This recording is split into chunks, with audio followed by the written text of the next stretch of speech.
In the heart of China, among the picturesque mountains, the ancient Shaolin Monastery is hidden. Shaolin art originated in the first half of the 6th century. The basis for its creation was the ancient Chinese martial techniques and the teachings of the Indian monk Bodhidharma, who combined physical struggle with spiritual practices.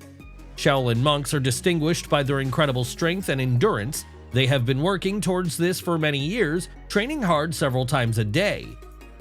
Their lives are strictly regulated. They consist of training, meditation, studying medicine, and exhausting training. There is also a set of rules known as Vinaya. It contains detailed instructions on how Buddhist monks should lead their daily lives, from choosing clothes to performing religious rituals. They help to maintain discipline and purity of mind and body and remain devoted to their spiritual path. In this episode, we will reveal to you the secrets of the Shaolin Masters and tell you about their incredible abilities. Those who like to go to bed late will suffer here. The day starts at 5 in the morning with the bell ringing. After half an hour, the monks are busy with various things.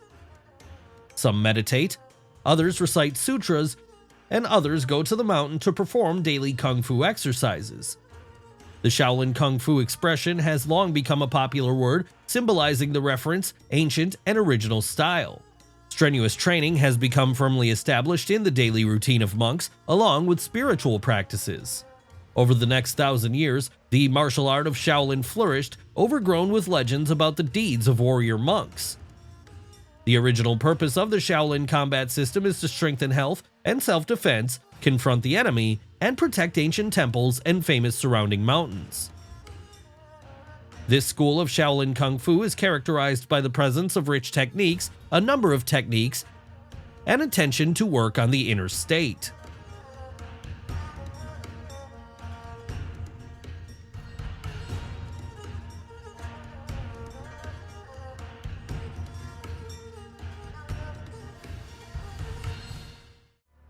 Shaolin monks train superpowers throughout their lives. Many of these skills are simply incredible. You can be very strong and agile, but what good is that if you don't have stamina? It is stamina that is a distinctive feature of every Shaolin monk. Hard training and long years of meditation make these people very resilient. They are able to withstand any challenges. For example, they can stand on their heads for several hours, or stay in the same position for a long time. These amazing people perform the exercises seemingly with ease. Even though many of their extraordinary actions seem like tricks, they're not. These monks spend many hours a day honing their skills.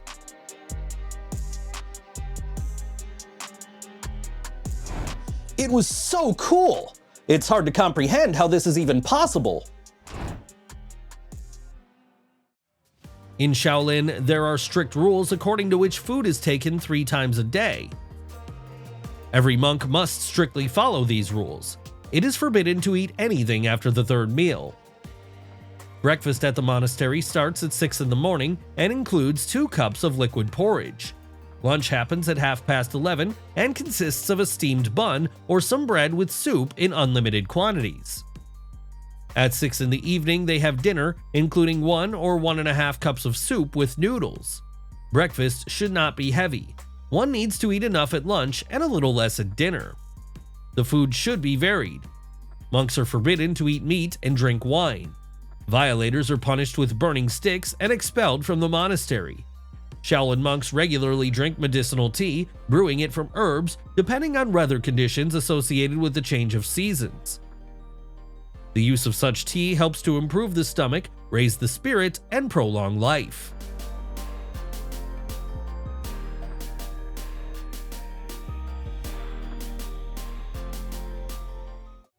When an ordinary person is cold, he puts on a hat and warm clothes.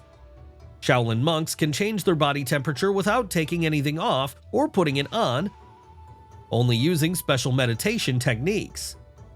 This was proven by scientists who conducted an interesting study in the last century. During it, it turned out that in Shaolin, monks are able to raise their body temperature by 8 degrees Celsius through meditation. This allows their bodies to stay warm even while sleeping at temperatures below -18 degrees Celsius. In light clothes, the monks go high into the mountains, sit down in the snow, and begin to meditate. The ability to control body temperature allows you to slow down metabolism by 60% during sleep. For comparison, during sleep, an ordinary person's metabolism slows down by 10 to 15%. Such a strong slowdown in metabolism is not only surprising, but can also save energy and help survive during hunger.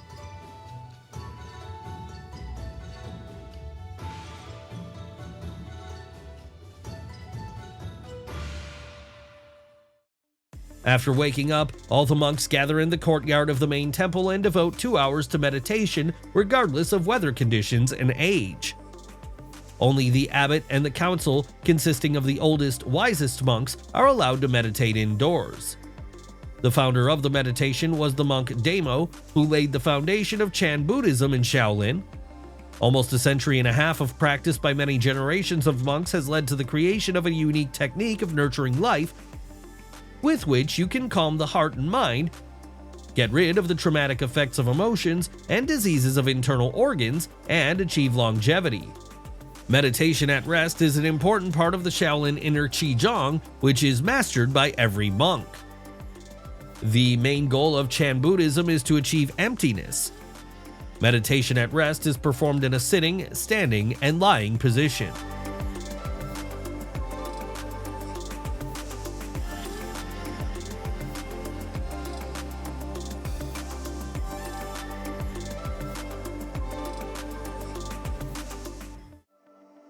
Starting from the Sui dynasty, the monastery began to send its representatives to the mountains to famous healers to comprehend the wisdom of medicine, especially in healing wounds.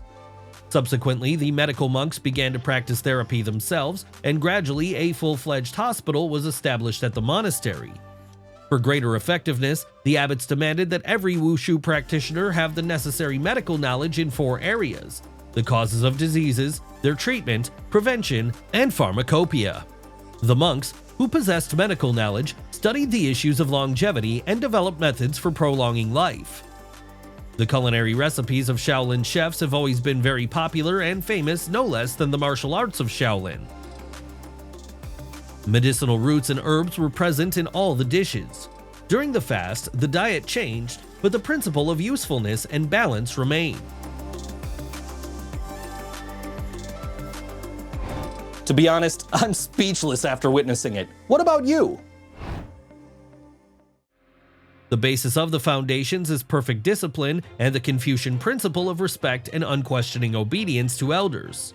Shaolin monks are considered to be among the most disciplined and respected martial artists. The discipline that is tempered by the masters during their titanic practice is passed down from generation to generation, like a ball that jumps from one strength to another. There is no time for failures or superficial learning because every day brings new difficulties and challenges that require incredible resilience and flexibility.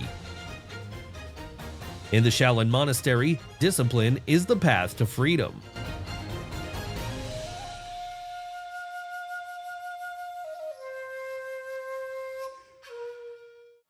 Traditions and philosophy of the Shaolin Monastery do not tolerate either cruelty or aggressiveness.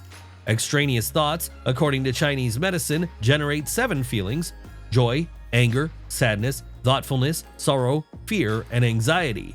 Violent emotions, or conversely, their complete suppression, harms the 5 sense organs, which is the root cause of various diseases. Excessive anger affects the liver, joy affects the heart, sadness affects the spleen, grief affects the lungs, and fear affects the kidneys. From questions of survival to the meaning of existence, solving these problems was the greatest skill of a Shaolin monk. This is the very essence of martial arts training in a Buddhist temple, the philosophy of non-aggression and non-violence.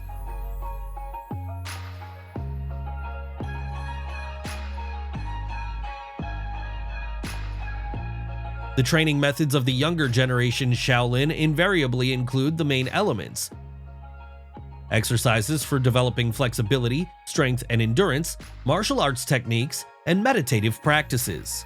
It is important to note that the training of a child in Shaolin is an integrated approach that develops both the body and the mind, taking into account age characteristics. The methods are based on a close connection between physical and mental training. Teaching children concentration during exercise, self-control, and control over their emotions is one of the main principles. This allows little Shaolin people to achieve harmony and balance not only on the mat, but also in everyday life. One of the key aspects of training children in Shaolin is a unique system of mentoring and discipline. Little Shaolin people are constantly influenced by the wisdom of the experienced monks, who not only pass on their knowledge and skills to them, but also instill in them a sense of responsibility, respect, and humility.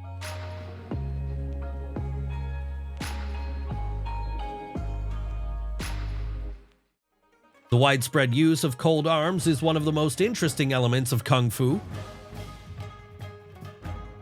In no other martial art in the world can you find such a variety of combat and training combinations using classic bladed weapons as here.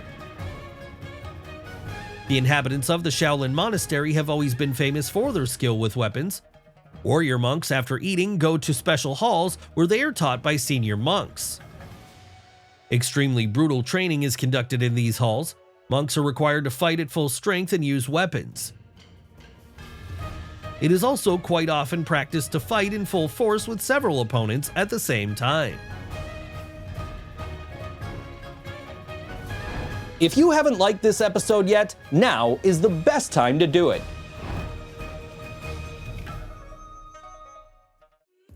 I wonder how the fight would have gone in such unequal conditions. Write your opinion in the comments below. The quality of the combat and physical training in the Shaolin Monastery was checked by a system of intermediate tests and final exams. At the end of the full course of study, which lasted about 15 years, the applicant for the title of Shifu, or Master, had to appear before the abbot of the monastery and the most authoritative mentors. To begin with, he was asked to answer several questions on the theory of fist fighting in close connection with the teachings of Chan. If the interview was successful, he was admitted directly to the exams. To begin with, his physical abilities were put to the test in the Hall of Power. It was necessary to lift a heavy stone over his head, pull a huge bow, and drag 2 baskets of stones across the hall. This was followed by a test of speed and strength qualities and the ability to concentrate internal energy. The person had to break 3 bricks with a direct blow of his fist with the edge of his palm or the base of his fist, from 7 to 10 bricks stacked in a pile. The same should be done with the edge of his foot.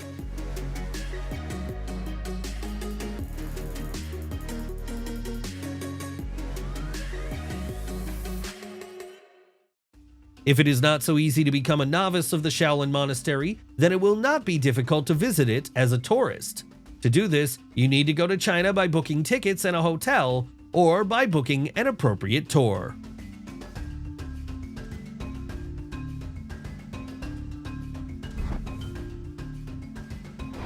Even though our episode is almost over, we would like to cheer you up and let you know that a new one will be released soon.